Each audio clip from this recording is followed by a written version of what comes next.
Hello guys! Hello Capricorn! Welcome dito sa aking channel, Kapalaran 888. Welcome Capricorn. Alamin natin kung ano ang new moon message in Taurus para sa lahat ng Capricorn. So same sign mo na earth signs. Ito ay bukas May 7. Starting May 7 ang message na to from new moon in Taurus. Para to sa lahat ng Capricorn. I hope na makuha mo ang energy. I hope na makuha mo yung kung ano ang gustong ipahiwatig sa'yo ng ating baraha. Okay. So, first three cards natin is last quarter moon in Libra, full moon in Leo, full moon in Virgo. Okay. So, ang unang message is Capricorn simula sa araw na ito. Okay. Starting May 7, make sure na unahin mo ang sarili mo. Okay? Sinasabi ng barahan na kailangan mong unahin ang iyong kapakanan. Kailangan mong unahin kung ano ang pangangailangan mo sa iyong sarili. Okay? Unahin mong mahalin ang sarili mo bago yung ibang tao. Unahin mo kung ano yung nararamdaman mo kaysa doon sa ibang tao. Okay? Next is full moon in Leo, go wild. So, parang sinasabi na be bold. Gawin mo kung ano yung gusto mong gawin sa buhay mo. Okay? Sky is the limit. Parang, kung ano man tong action, take inspired action. Kung ano man ang gusto mong gawin sa buhay, as long as na alam mo na eto yung gusto mo, eto yung nagbibigay or magbibigay sa'yo ng saya, diyan ka masaya, diyan ka kontento, gawin mo siya. Okay? So, as long as na yung actions mo is resonated sa kung ano ang laman ng iyong puso. And iwasan mo din na gumawa ng isang decision or action na dahil sa ikaw ay na-stress or na-pressure ng mga tao sa paligid mo. Okay, second deck. Dito naman Capricorn, sinasabi ng two cards na to na huwag mong questionin yung sarili mo. Kasi minsan, parang ang nakikita natin sa ibang Capricorn, yung feeling nila, hindi sila worthy ng isang blessings or ng isang pagpapala or biyaya. And dito sa barahang to, sinasabi na kailangan mong maintindihan or kailangan mong ilagay sa iyong isip, sa iyong puso, na you and your loved one are safe. Okay? So, huwag kang mag-alala. Parang iisipin mo na, hindi ko kailangan kailangan kong i-people please itong taong ito kasi ayokong masira yung connection ng taong ito sa pamilya ko. Parang ganun. So, alisin mo yung mga kinakatakutan mo na yan. And next is, you're very close to achieving your goal. Ano ba tong goal mo? Okay, malapit ka na bang makapagtapos ng pag-aaral? Matapos yung contract, retirement? Nagpapatayo ka ba ng bahay? May training, pag-aaral, seminar? Or kung ano man to na goal mo sa buhay na malapit ka na. Okay?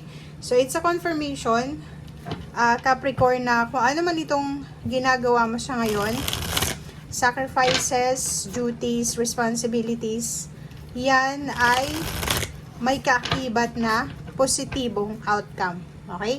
So, ma-achieve mo, makukuha mo kung ano ang kailangan mo. Okay? Or kung ano ang gusto mo sa buhay. Okay. Four of Swords. Sinasabi ng isang barahang to na yon sa simula ngayong May 7, 2024, kailangan mong ayusin or i-prioritize yung iyong peace of mind. Diba?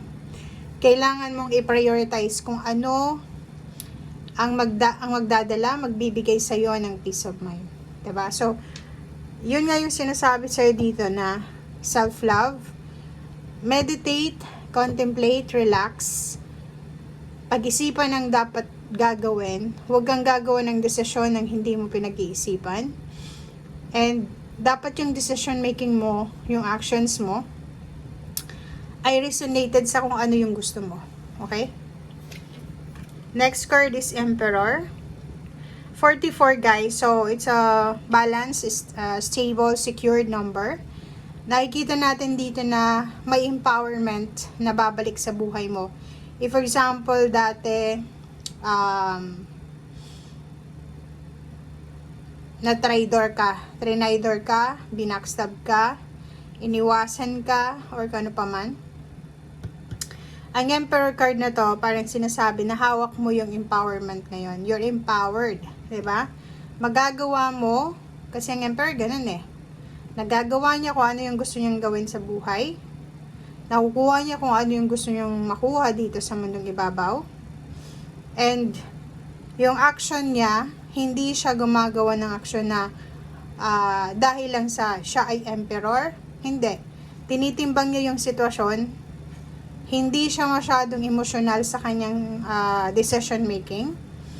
And as much as possible, yun yung pinaka-importante is timbangin mo kung ano yung actions or kung ano yung mga decision na kailangan mong gawin.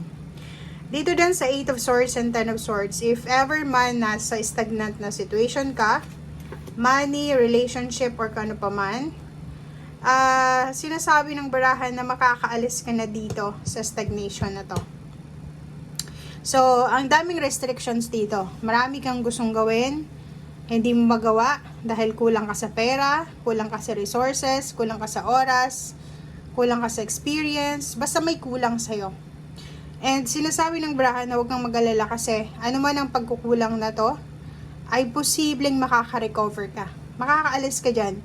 If ever may mga connection, attachment ka na feeling mo hindi nagwo-work, sinasabi ng baraha sa'yo dito na huwag kang mag-alala, matatapos na itong mga connection na to na hindi nagwo-work sa buhay mo.